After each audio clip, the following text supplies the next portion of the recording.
Vamos lá. Então, boa tarde. Vamos dar início à nossa palestra de hoje. E o livro de leitura de harmonização é o Vinha de Luz, de Francisco Cândido Xavier, pelo Espírito de Emmanuel. A lição é 132. Vigilância. Vigiai, pois, porque não sabeis vosso Senhor. Jesus, em Mateus, capítulo 24, versículo 42. Ninguém alegue o título de aprendiz de Jesus para furtar-se a um serviço ativo na luta do bem contra o mal, da luz contra a sombra. A determinação de vigilância partiu dos próprios lábios do Mestre Divino. Como é possível preservar algum patrimônio precioso sem vigiá-lo atentamente? O homem de consciência retilina, em todas as épocas, será obrigado a participar do esforço de conservação, dilatação e defesa do bem. É verdade indiscutível que marchamos todos para a fraternidade universal, para a realização concreta dos ensinamentos cristãos. Todavia, enquanto não atingirmos a época em que o Evangelho se materializará na Terra, não será justo entregar ao mal, a desordem ou a perturbação a parte do serviço que nos compete.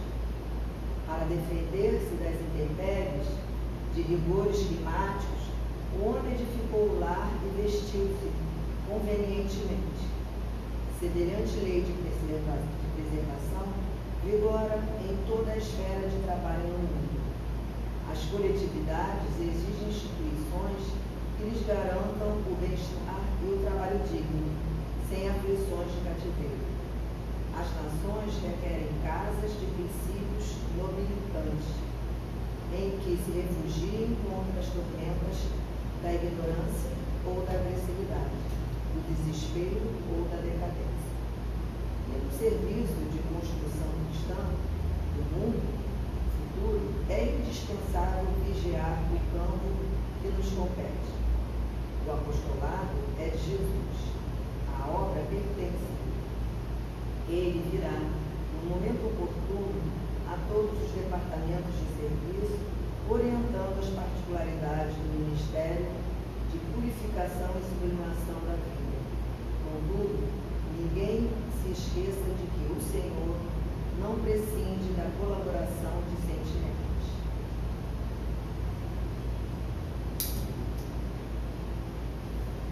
Obrigado, Senhor, por mais essa tarde de estudo de uma palestra com o seu Eduardo, que está aqui conosco, que possamos aprender, que possamos levar para a gente todo o ensinamento dessa tarde.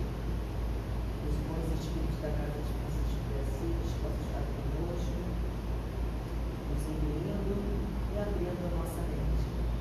Assim seja, graças a Deus. Bom, eu já cumprimentei a todos que estão presentes, eu não cumprimentei os que estão ausentes, né? Presenciais ausentes, que isso existe. Então, uma boa tarde para todos. Como vocês podem ver, eu inicio com uma pergunta. Sou um espírito mortal, o que muda na minha vida? Para nós espíritas, isso não é novidade, consequentemente, se não é novidade, porque nós já sabemos, não muda muito. Mas acontece que tem um significado importantíssimo. Na verdade, até muda muito, mesmo a gente sendo espírita. Porque a gente já sabe que, sendo imortal, não morre jamais. A gente sabe que a gente sendo imortal, nós não vamos ficar eternamente no sono, esperando um julgamento, que a gente não sabe que julgamento é esse. Nem as outras religiões que estão lá fora explicam para a gente que julgamento é esse. Então, eu vou descer porque o foco não me incomoda. Então, na verdade, é importante, embora não seja desconhecido, nem tenha um valor de novidade essa imortalidade. Eu sou espírito imortal, mas é muito importante a gente saber, nós espíritos, que a galera lá fora, ela não tem a menor ideia do significado disso, de saber que ele é imortal. Não tem nenhum significado, ele não sabe, nunca prestou atenção, ele acha que ele nasce, morre, e por uma coisa que ele não sabe explicar, que Deus age, mas ele não sabe explicar bem. Agora, o espírita, além de saber, ele tem a obrigação de saber. O que somos após a morte? Eu fui buscar isso no livro dos Espíritos, né? Pergunta 149. O que sucede à alma? Em vermelho, o espírito. É bom a gente dizer o seguinte: Kardec, nessa época aí, ele ainda juntava tudo. Quando se tratava do mundo espiritual, ele falava em alma, tá? Embora ele já tivesse. Na verdade, ele ainda, nesse momento, ele não tinha definido que alma seria o espírito encarnado. Tá? Então, ele simplesmente botava o que sucede à alma no instante da morte, ou seja, aquele que morreu. Então, hoje, a gente já tem condição de colocar logo depois da alma, o espírito. O que sucede ao espírito depois da morte? Volta a ser espírito desencarnado, isto é, volve ao mundo dos espíritos, de onde se apartara momentaneamente. Pergunta 150. A alma, após a morte, conserva a sua individualidade? É óbvio que a alma, que o espírito, melhor dizendo, né, ele guarda a sua individualidade. Muita gente pergunta: mas Eduardo, o Espiritismo diz que nós tivemos um pai, que a gente vem tendo pai, mãe, em cada encarnação, tem avó, tem família. Isso. Só que a gente tem que entender que a referência, a nossa referência desta vida, tá? Quando nós morrermos, vai continuar a ser essa vida. A nossa referência vai ser essa vida. Então, quando se referir a mim, vai se referir como Eduardo. Mesmo no mundo espiritual, eu vou encontrar com os amigos que me conheceram e vão chamar de Eduardo. Então a referência vai ser a minha família, a última encarnada. Não vai ser a do mundo primitivo. Essa daí, por razões diversas, se perdeu. É claro, eu quero saber quem eu fui na Idade Média, ou fui, se for necessário, para o seu aprendizado. A espiritualidade vai te botar em contato, e hoje a gente sabe que isso é possível, haja visto a internet, a inteligência artificial, isso são recursos que a gente vislumbra aqui materialmente. Imagina o que não deve ter de recursos no mundo espiritual, que a gente vai tomar contato com isso se houver necessidade. Mas, como eu não devo ter sido boa coisa lá na Idade Média, talvez antes, cada vez que fui mais para o mundo primitivo, eu tenho certeza que eu não fui. Não sei se eu vou ter essa curiosidade de querer ser, né? Porque grandes figuras, espíritos, né? Quando narram em livros, se referem ao seu passado. Eu era uma figura escabrosa, eu ri de Jesus na cruz. Para que eu vou querer saber que eu fui um indivíduo desse, cara? Né? Não sei se isso é interessante no meu aprendizado, né? Pelo estágio que eu já ganhei, não que eu seja assim um espírito maravilhoso, mas pelo estágio que eu já ganhei. Não quero saber muito não, mas enfim, vamos deixar chegar lá para ver qual é a utilidade. Então, a alma após a morte conserva a sua individualidade? Conserva a sua individualidade da sua última reencarnação, sua última encarnação. Tudo será referenciado com a última encarnação. Tá? E vamos dizer, sim, jamais a perde. Que seria ela se não a conservasse? Como é que seria se referir a determinada pessoa? Mas Eduardo, eu já soube que nas mesas mediúnicas, muitas vezes a pessoa já não se lembra mais do nome dele. Claro, isso acontece. Eu sou médico psicofônico, sei que acontece muitas vezes. Você pega um espírito rude, cheio de ódio, concentrado numa situação que ele não faz questão de largar, de traição, seja da mulher, seja de amigo, seja de dinheiro, enfim, uma situação qualquer. Então não faz questão, cristalizou aquele pensamento, ele só pensa naquilo.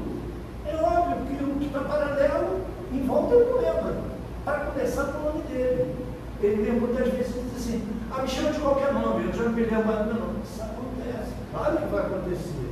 Mas os indivíduos como nós, que somos pacíficos, cordeiros, disciplinados, a gente está afim de fazer a nossa religião e seguir em frente, porque o mundo espiritual nos espera. Tu vai chegar lá, não pergunta o nosso nome, como você se chama? Então, tranquilo, você vai se lembrar perfeitamente.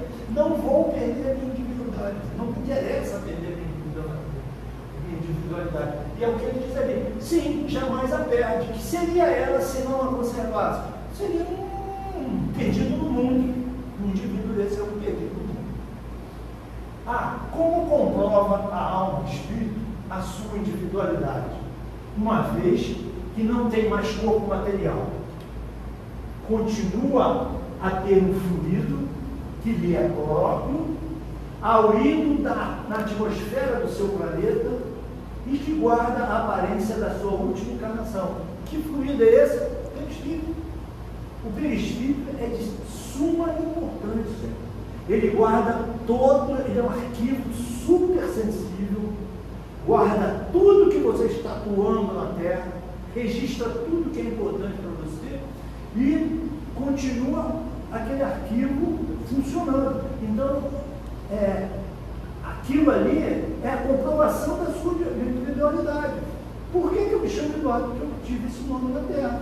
E eu vou saber disso porque está arquivado dentro do meu perispírito, que é um órgão super sensível que detém todas as características do Eduardo como pessoa física, detém como espírito. Tá? Eu sei que eu não estou dizendo novidade nenhuma não, mas a gente tem que passar por isso. Tá? Eu digo mais embaixo, rapidamente, né? Para quem não se lembra, perispírito é um invólucro fluido semimaterial que serve de veículo de manifestação do espírito no plano espiritual, constituído de fluidos próprios do mundo em que estagia. O perispírito serve também de elo de ligação do espírito com o corpo físico quando se encontra reencarnado. Se você, amanhã ou depois, faz a sua passagem, e vamos dizer, estou citando Júpiter, não sei se Júpiter é mais adiantado, menos adiantado, estou citando Júpiter, porque algumas publicações falam em Júpiter, mas eu não vou jurar de pé Júpiter que seja adiantado. Você tem que encarnar em Júpiter. O que vai acontecer? Você vai com esse mesmo perispírito? Não. Você vai com o perispírito adequado a Júpiter, composto dos fluidos de Júpiter. Aí você diz assim, mas Júpiter, Eduardo, não se vê nada, não tem nada. Isso não tem nada mais. Não tem nada mais. Pode não ter coisa física, pode não ter organização física, mas isso não impede de ter uma organização espiritual e perispiritual. Entende? Retornamos a um todo universal. Isso é aquela tese do panteísmo muito conhecida, que dizia que você volta ao todo universal. Isso não existe, está comprovado, a doutrina espírita não aceita de maneira nenhuma isso. Realmente é uma coisa incabível, não tem como você comprovar isso. E não faz parte do método racional que a natureza pede quando a gente estuda e quando a gente explica. Retornamos ao todo universal? Não. Pergunta 151. Que pensar da opinião dos que dizem que após a morte o espírito retorna ao todo universal? A resposta não é simples. O conjunto dos espíritos não forma um todo? Claro. O conjunto dos espíritos, nós aqui formamos um todo. Tá? Mas não quer dizer que nós fazemos parte desse todo. Nós estamos num todo que é a Assembleia, a nossa Assembleia. Mas não perdemos a nossa individualidade. Nós não nos chamamos Assembleia. Se alguém vier chamar você, vai chamar Márcia, vai chamar seu nome, vai chamar Eduardo. É assim. Então o conjunto dos espíritos não forma um todo, não constitui um mundo completo. Essa assembleia é um mundo completo. É um mundo completo. Essa assembleia, como assembleia, é um mundo completo. Ela tem utilidade. Ela está sendo reunida para uma utilidade.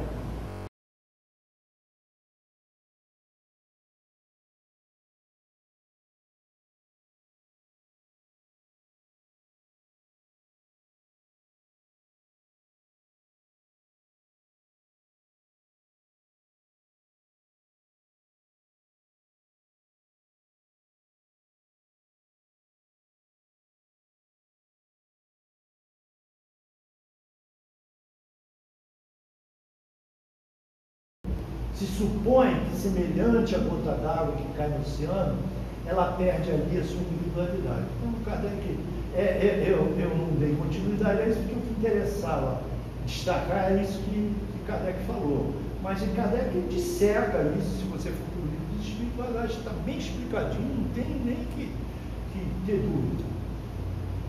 Se as almas, os espíritos, se confundissem numa amálgama, mistura, só teriam as qualidades do conjunto. Ou seja, se fosse igual ao oceano, você só teria o quê? Era salgado, né? Manso ou violento de acordo com o vento, só teria qualidade do conjunto, não teria qualidade individual. E todos nós temos qualidades individuais. Nada as distinguiriam ali no lugar do termo distinguiriam uma das outras, careceriam de inteligência e qualidades pessoais. Separação do corpo do espírito. Pergunta 156. A separação definitiva do espírito e do corpo pode ocorrer antes da cessação completa da vida orgânica? Pode. Isso nós podemos, quase todos nós já tivemos exemplo disso, de parentes nossos que parece que continuaram a viver, né?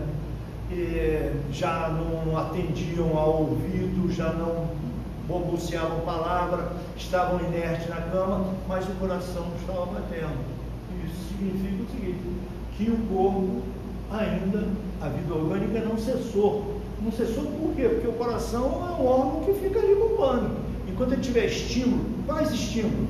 Eu não sei qual é o estímulo, eu não sou médico, mas enquanto ele tiver estímulo, inclusive do fluido vital, isso a gente sabe que tem, se você tem fluido vital, o fluido vital ainda não acabou, mas você está na hora de partir, o coração vai te manter vivo durante um tempo. Embora tuas ações mentais, mexer, articular, falar, pensar, isso já cessou, porque o coração vai bombear enquanto ele tiver força, tiver fluido vital, tiver atuando o fluido vital no corpo, ele vai ficar bombeando, no momento ele vai parar. Na agonia, o espírito, algumas vezes, poderá já ter deixado o corpo, nada mais apto que vida orgânica. É um organismo funcionando sem vida espiritual nenhuma, por força do fluido vital. O homem já não tem consciência de si mesmo. Entretanto, ainda lhe resta um sopro de vida orgânica. O corpo é a máquina que o coração põe em movimento. Existe enquanto o coração faz circular nas veias o sangue, para que não necessita da alma. Explica. É necessário dizer, não sei se é necessário, que o coração é o fluido vital. O coração, o sangue é o fluido vital. Vamos dizer assim, o transmissor, é o carregador, é o transportador do fluido vital em todo o organismo, em todo o seu organismo. Vida futura. Evangelho segundo o Espiritismo. Mestre Jesus, aceitando que os homens rudes do seu tempo poderiam ficar deslumbrados se aprofundasse seus ensinos, não julgou conveniente dar-lhes luz completa, visto que não compreenderia. Isso é um fato interessante para a gente meditar.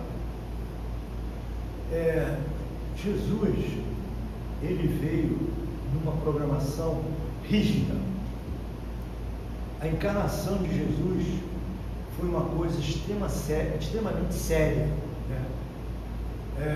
A gente não pode acreditar que um espírito ao nível de Jesus, íntimo da divindade, chega assim, Deus, num boom, vai, encarna numa criança, você vai lembrar. Não é assim que funciona. Não é assim que funciona. Ele tem que vir vagarosamente, se amoldando, porque ele já perdeu a noção humana. Ele já é espiritualidade completamente pura, né? Filho direto de Deus, né? Intimidade de Deus. Então ele tem que fazer uma retomada de todo o seu caminho para, vamos dizer assim, se diminuir fisicamente, mentalizar um corpo humano de novo para poder encarnar. Uma pessoa que já não tem mais noção de corpo, não tem mais noção de corpo. Já não. Então ele passa a ter gradativamente mentalização de um corpo para poder encarnar num outro corpo. E vocês acham que isso é uma tarefa fácil? Claro que não deve ser uma tarefa fácil. Não é uma tarefa fácil. Isso é uma tarefa hercúlea, uma tarefa que, à medida também que ele vai adentrando as camadas terrenas, que está lá nas paragens divinas, vai entrando naquelas camadas. Gente, eu posso assegurar para vocês que o pensamento tem cheiro, tem cor, tem forma. Cheiro tem cor e forma, André Luiz já disse. E cheiro, eu tenho certeza que tem, que eu já senti. Tá? Eu já fui extremamente obsidiado, e num determinado evento que eu tive, eu senti cheiro de entidades que me cercavam, trevosas. Cheiro, literalmente, de... aquela coisa que dizem que o diabo tem? Enxofre, que me parecia até que soprava no nariz, da pior. Eu não aguentava mais o cheiro. Então, o pensamento tem cheiro, tem cor, tem forma. Tá? Então, à medida que as entidades que estavam aqui na Terra, trevosas, né, sabiam que estava chegando um espírito de alto nível com Jesus, o que eles iam fazer? Fazer tudo para ele não enganar. Tudo. Então, Jesus, quando foi descendo, tinha que descer com todo o aparato protetor, com todo o cuidado, senão se transformaria num espírito em aborto. Aquela gestação não ia aguentar tal os influxos trevosos que estavam patentes querendo que ele não encarnasse. Então, todo cuidado com aquela encarnação de Maria. E isso aconteceu. Por isso que não é você chegar de Jesus vai voltar. Gente, é um aparato descomunal que a espiritualidade coloca para você colocar um grande avatar encarnado novamente. E nós, ainda não dissecamos todo o evangelho de Jesus, do que ele deixou. Como é que nós vamos querer outra? Aprende primeiro. Aprendeu? Bom, melhorou a sociedade? Deixou de ser doente? Está melhorando, está deixando de ser doente. Bom, então agora vamos pensar em como nós vamos colocar um outro para trazer mensagem que dure 1000 anos, no mínimo. Porque é um custo, entre aspas, tão alto que não pode colocar um avatar desse de qualquer maneira. Como Jesus não foi colocado de qualquer maneira, foi colocado para que a sua mensagem perdurasse 2025 anos. Não perdura até agora. Tá? Eu sei que também não estou dizendo nenhuma novidade, vocês devem saber disso, que todo mundo tem que saber. Mas faz parte da minha vontade, não estou dizendo, então vamos rever, tá? Não estou querendo demonstrar nenhum conhecimento além do normal, não, tá? É só porque está vindo, eu estou falando. E Jesus, naquela época, ele não podia dar todo o conhecimento que ele tinha, não podia colocar todo o conhecimento. Primeiro, que ele sabia que a campanha dele ia ser de 3 anos. Ele não passaria dos 33 anos. E outro dia eu estava lendo uma coisa séria, médica. Não me lembro se foi médica, se foi filosófica ali, mas ele dizendo o seguinte, que provavelmente, embora o corpo de Jesus tivesse sido um corpo todo especial, entre aspas, dentro da genética da época, mas era o melhor que tinha, ele não ia aguentar. Por quê? Porque era uma potência divina contida no simples corpo. Então o que acontece? Aquele cálculo de vida foi calculado geneticamente para durar o tempo que durou, porque se passasse daquilo, ele ia ter um derrame, ia ter um infarto, que o corpo não ia sustentar aquela vida, entende?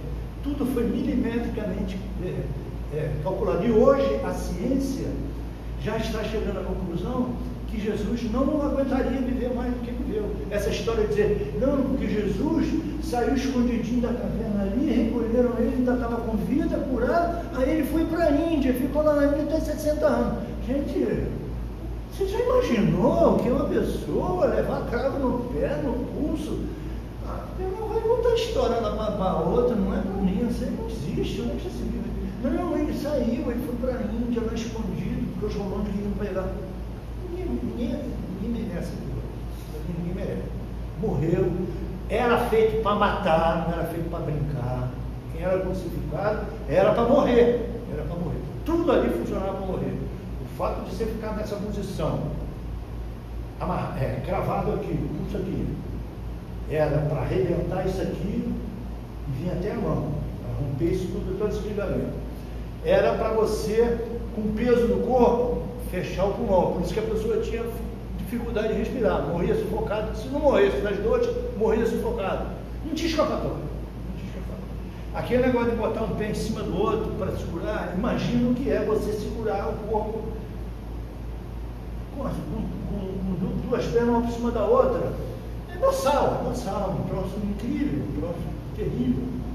Aí você acha que alguém vai se safar de uma dessas. Romano não brincava.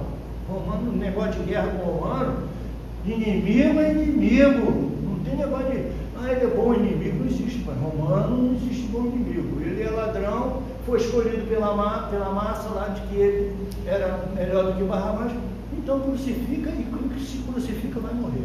Simples assim. Então não tem cabimento essas histórias que Jesus, 60 anos, foi para a Índia, ainda foi estudar, aí minha cabeça entorta, né?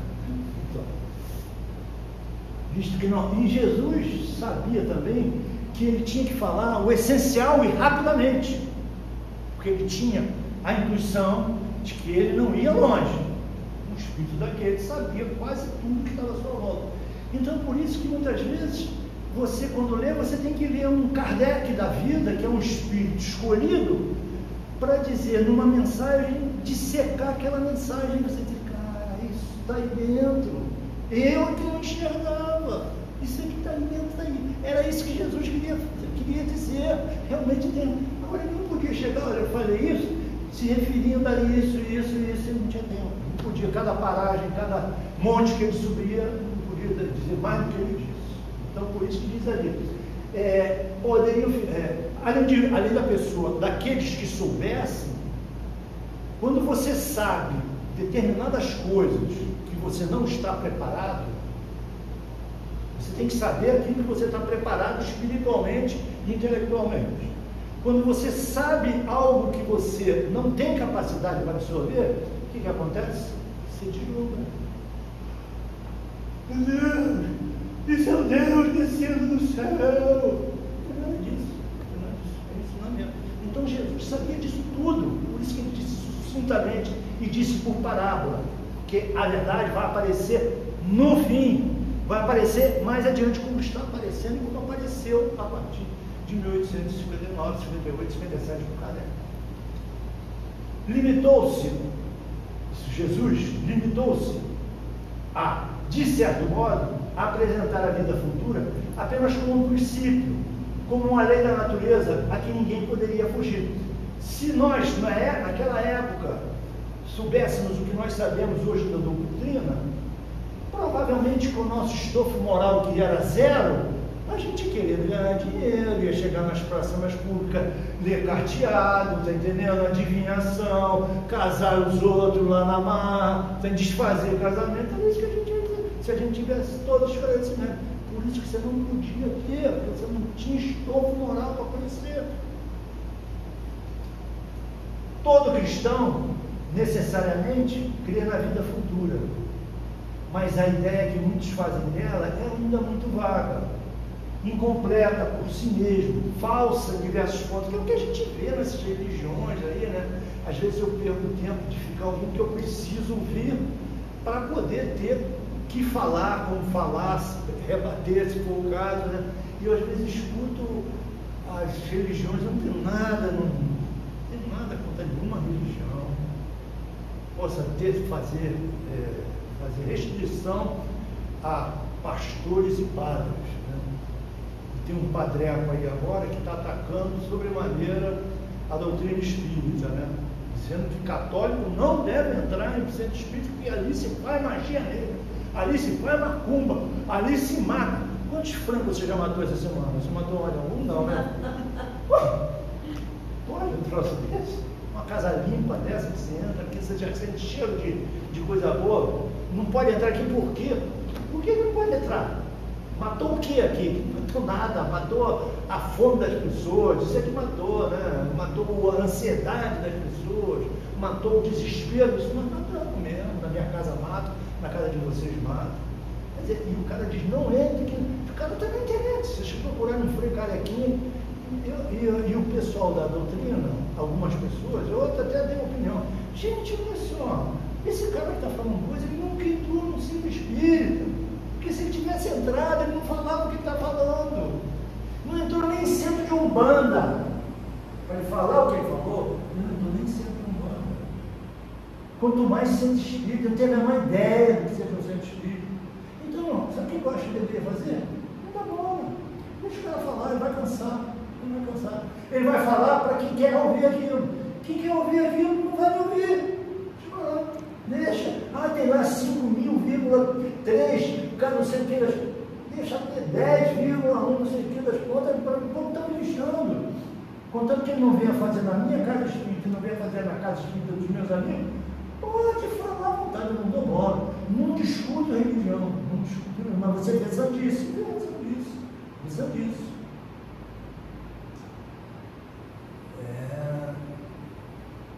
Não há tal respeito, mas que criança sem certeza absoluta, daí as dúvidas e a incredulidade, né?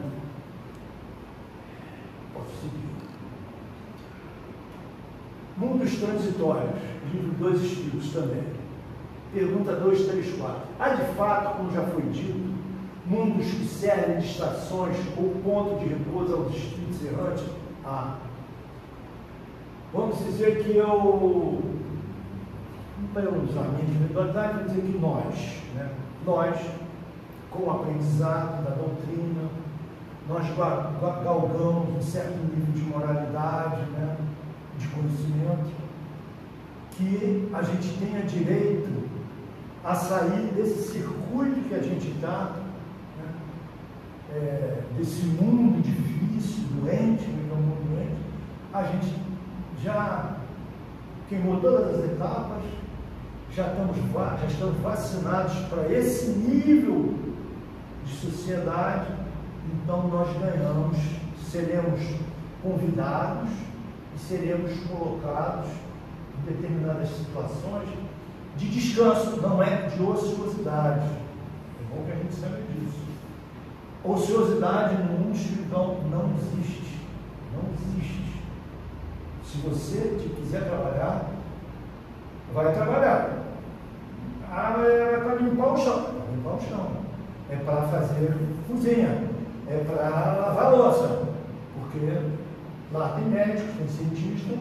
Isso aí, o nível de conhecimento deles é maior do que. Não adianta você dizer, não, mas eu sou médico. O conhecimento aqui, médico é diferente lá da Terra. Você vai poder um dia nos ajudar como médico. Mas você vai passar por esses estágios, você quer trabalhar. O que eu posso te oferecer é só isso.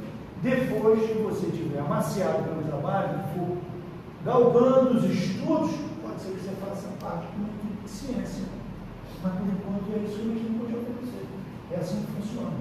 Então, quando você passa por um mundo espiritual, se você já tiver alcançado esse nível, muitas vezes vai acontecer para eles te levarem para um lugar com outro nível de aprendizado, que são os mundos transitórios, que você vai ficar lá aprendendo, estudando, operando naquele sistema deles, né? E depois vai retornar para o seu ritmo de encarnação a que você faz jus. Tá? Então vamos lá. Há de fato, como já foi dito, mundo que serve de estações ou ponto de repouso aos espíritos errantes? Sim, há mundos particularmente destinados aos seres errantes.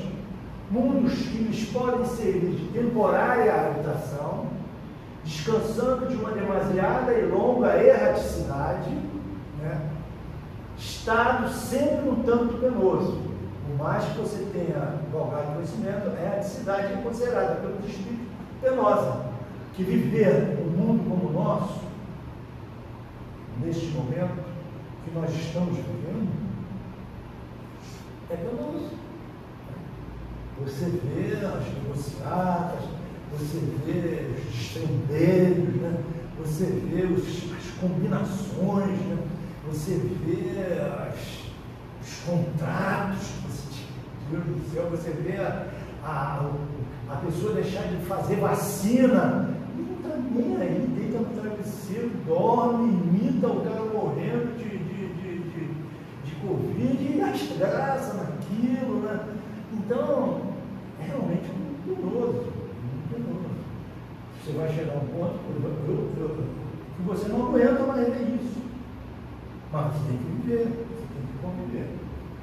Então, por isso que ele diz lá, um estado sempre penoso. E você vai ser convidado a ir para um desses mundos transitórios.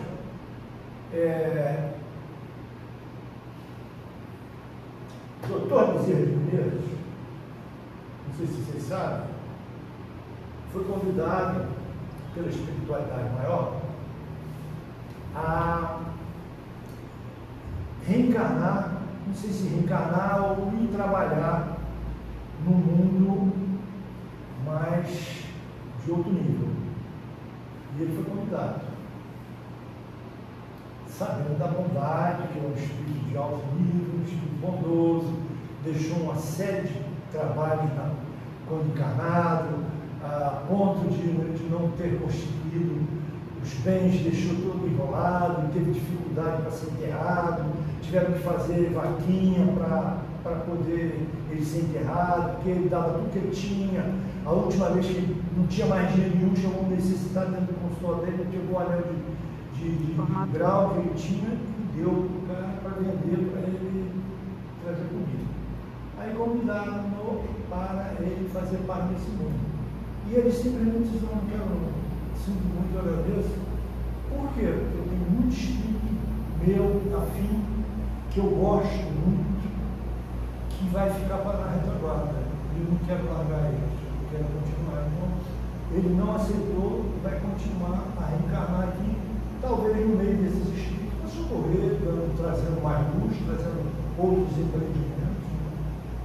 Eu estou dando horário, né? 4h30.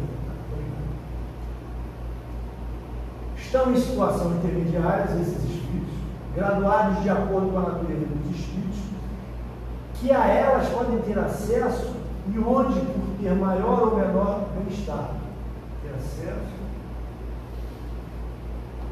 Estão, sim, mundos particularmente destinados aos seres errantes, estão em situação intermediária, graduadas de acordo com a natureza dos espíritos, que a elas podem ter acesso e onde pode ter maior ou menor bem-estar.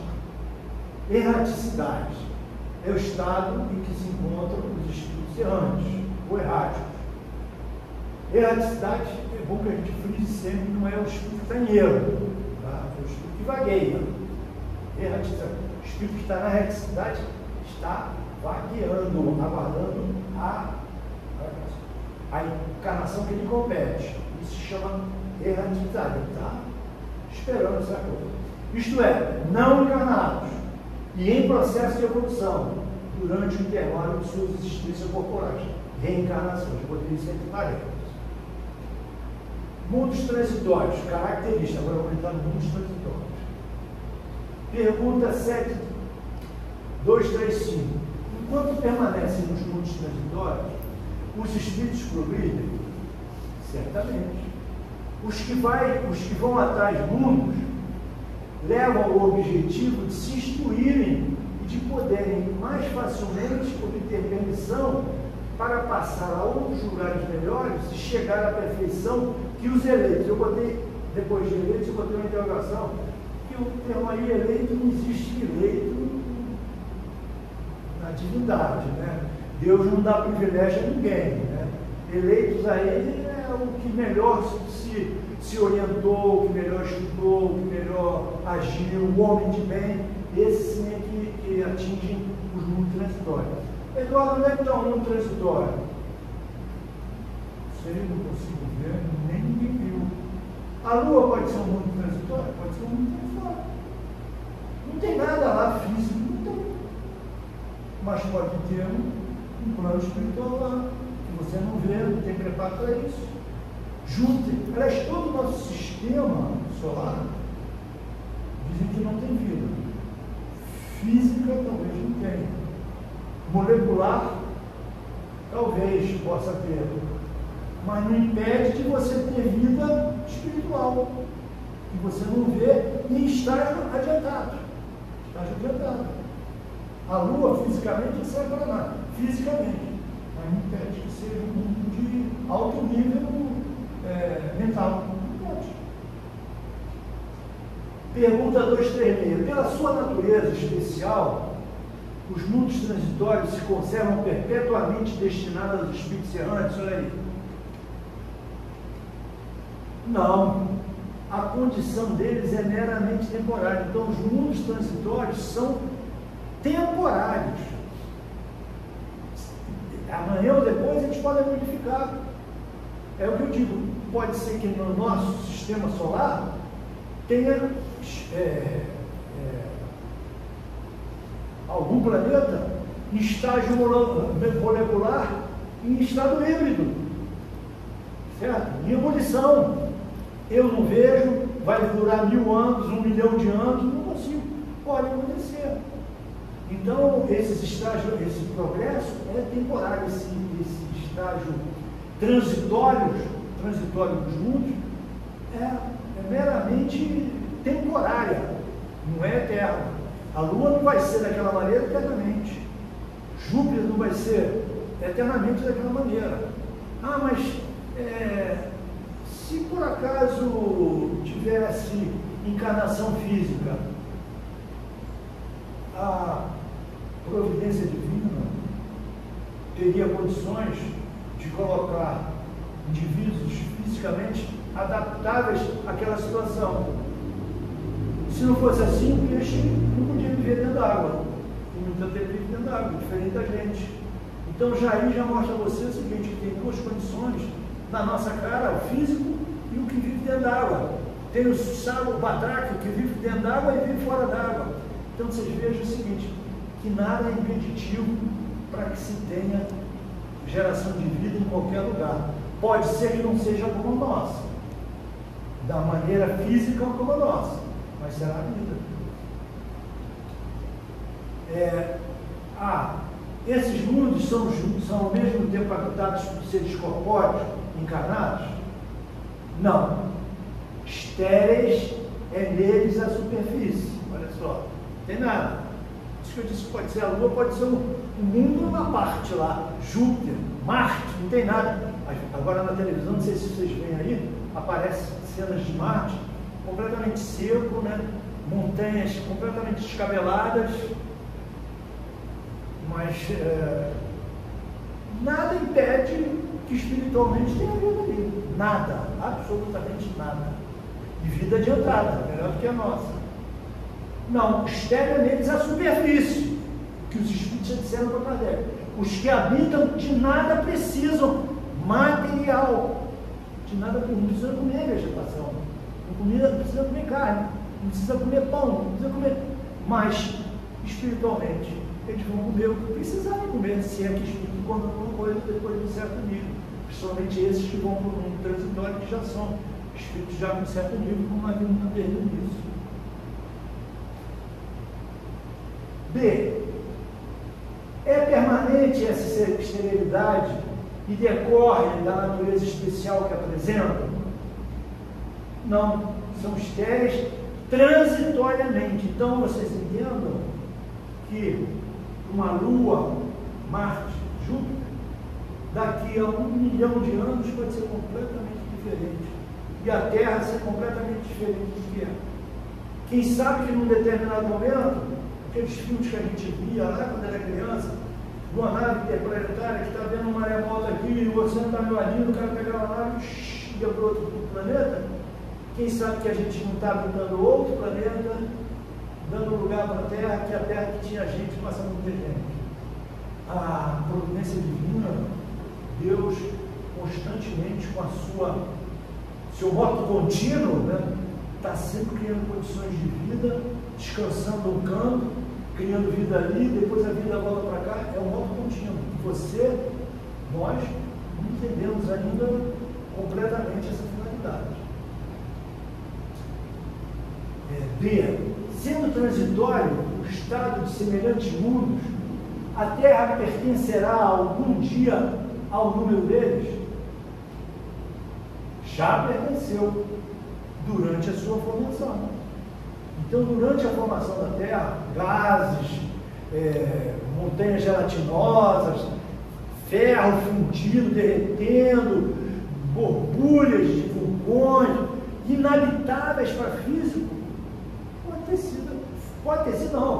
foi mundo transitório, habitou os espíritos lá em termos de aprendizado, de revisão, de descanso, de programação para novas vidas.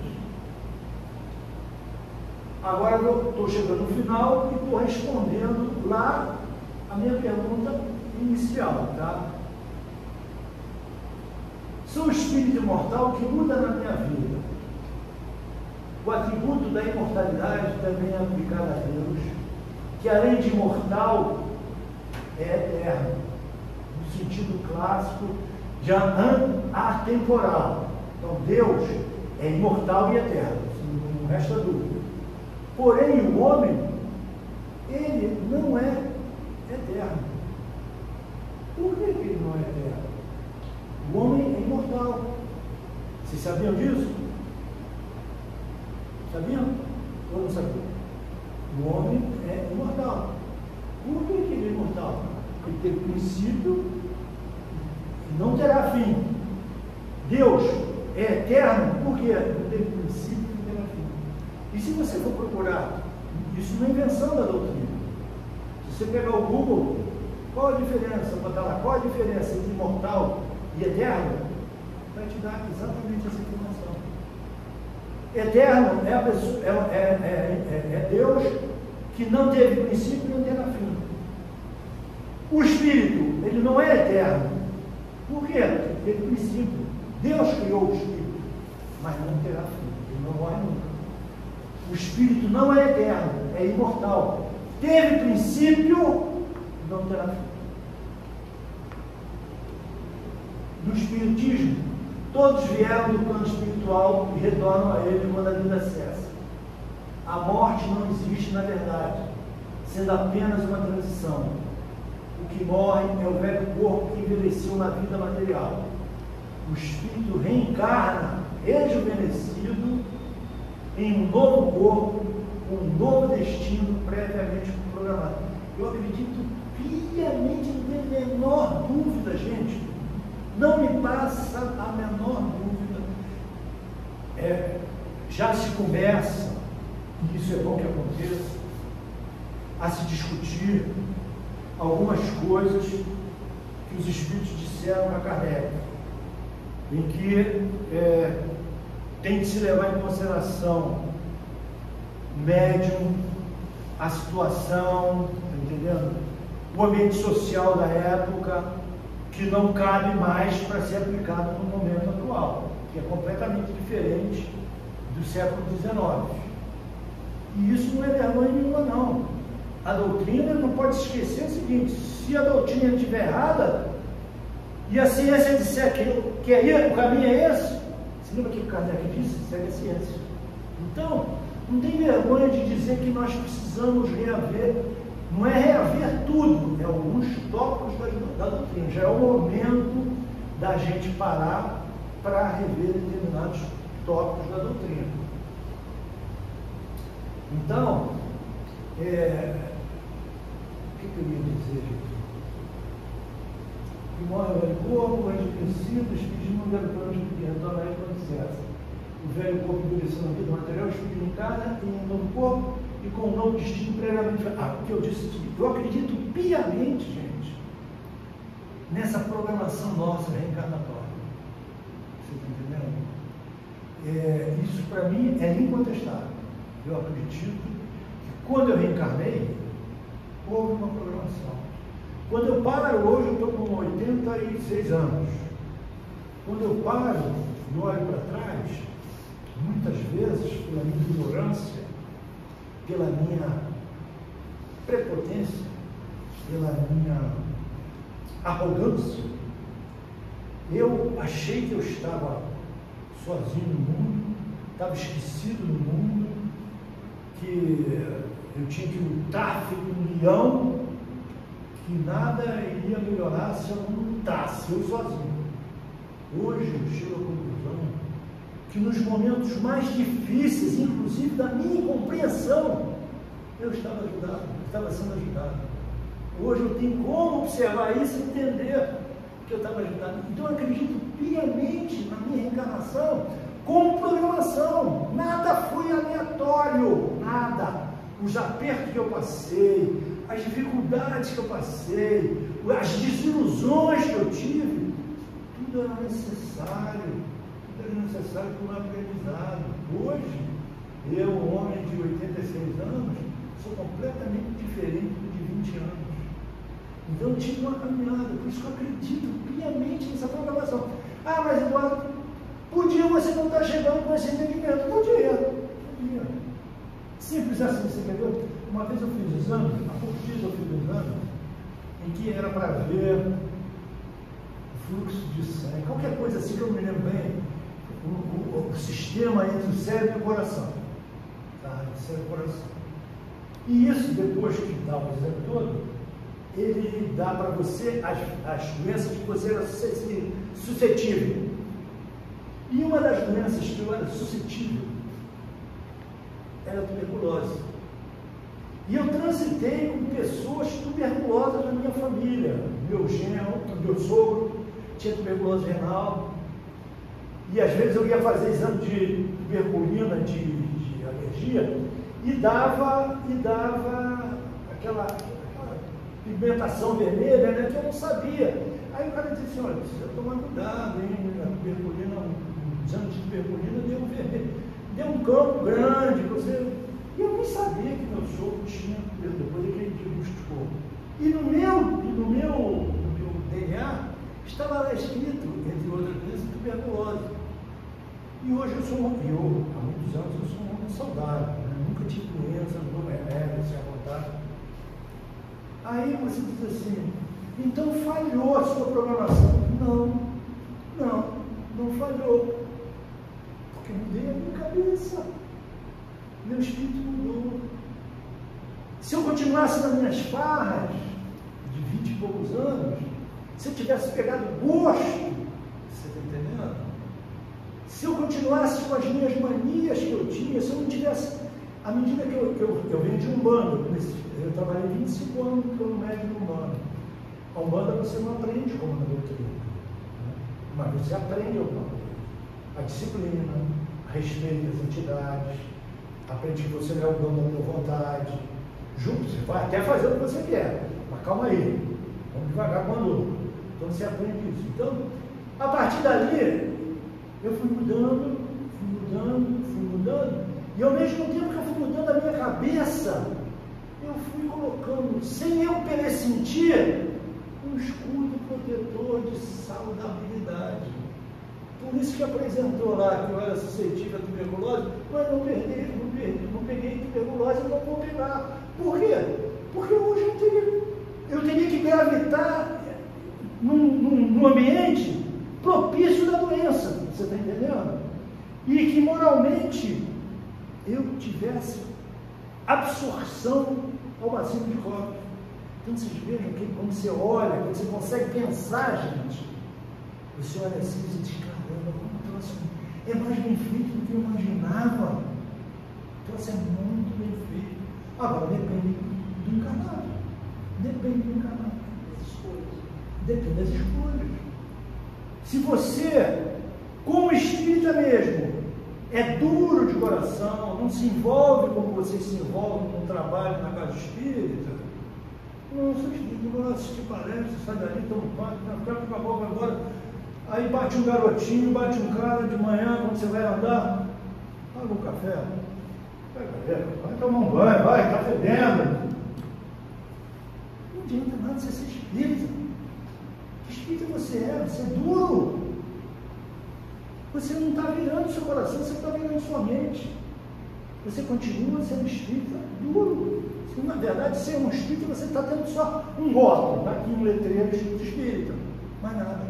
A doutrina não entrou, a religião não entrou, o amor comunitário não entrou, entende? A fraternidade não vai entrar nunca. Então, a pessoa tem que mudar. Porque milagre, gente, Kardec já berrou, os espíritos já berraram, já cansaram de dizer, milagre não existe. Não existe, e olha que não existe. Milagre existe se você mudar. Aí você pode dizer, o milagre aconteceu comigo, não. Sua vontade é lei, sua vontade é lei, você que manda em você. Eu deixei de fumar com 30 anos. Eu sempre fumava assim, mas não gostava muito, mas era elegante naquela época, né? Tão elegante que o cara que fazia aqueles pôster lindo, um cara pensando, forte, louco, morreu de câncer, morreu de pulmão. Coitado, meu, morreu de câncer, morreu de pulmão. Mas era lindo, achava aquilo, mas eu não fumava aquilo. Lá para as tantas, eu sempre joguei futebol, sempre gostei muito de esporte, sempre jogava 2, 3 vezes por semana, mas aquele negócio de cigarro, futebol, tá, alguma coisa está errada comigo. Um belo dia eu disse assim, não fumo mais. Aí foi quando apareceu, isso lá por 1970, apareceu a corrida, eu vou terminar, apareceu a corrida de rua, que eu me engajei em corrida de rua, e corri até os 60 anos, corrida de rua, 8 km, 12 km, 10 km. Então, a minha vontade é que manda, não tem negócio de um vício te domina. Claro que um vício químico vai ser muito mais difícil do que um cigarro. Claro, eu concordo com você. Vai ter que depender, despender muita força de vontade. Mas depende de você. Os espíritos estão cansados de careca de dizer. Tudo é em você, gente. Tudo é você. Você pode pedir ajuda do espírito? Pode. Mas depende de você. Se você não der, eu não mudo. Não mudo. Eu estou aqui, não, vou morrer assim. Nada muda então em você. Não vai mudar nada. Não vai mudar nada, tá bem, se não quer mudar, é seu, mas nada vai mudar. E depois de morrer também não vai mudar nada. Aí o cara reclama da vida, porque não entende, eu sou sofrido, estou abandonado, meu filho me abandonaram. Ele abandonou os filhos antes, porque ele não podia ficar com o filho, não podia levar no colégio, não podia levar no judô, não podia fazer nada para ajudar a mulher, deixou a mulher sozinha. Aí reclama quando fica velho, o elo, o amor, né? Ele é o mito que tem, não foi desenvolvido. Então não chora, não chora não, aguenta o trampo. Quantas vezes posso voltar à carne, isto é, a encarnar de novo? Vou acabar em cima da pinta. Quantas vezes necessário for, o Pai é extremamente paciente e espera sempre por nós. Nunca será tarde para nascer de novo. Onde está, ó morte, a tua vitória? Onde está, ó morte, o teu aguilhão? São palavras de Paulo em Coríntios, afrontando a morte, porque ele já tinha entendido que a morte não existia. Gente, está aí finalizando. Boa tarde, boa semana. Seja Jesus com todos. É isso aí.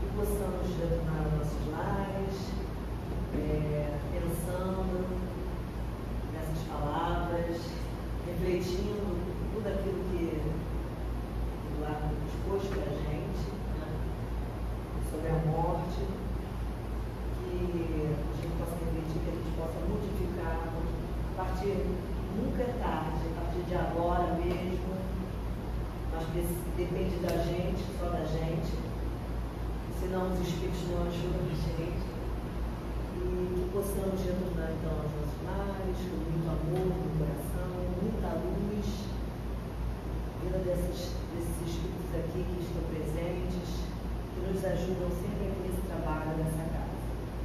Assim seja.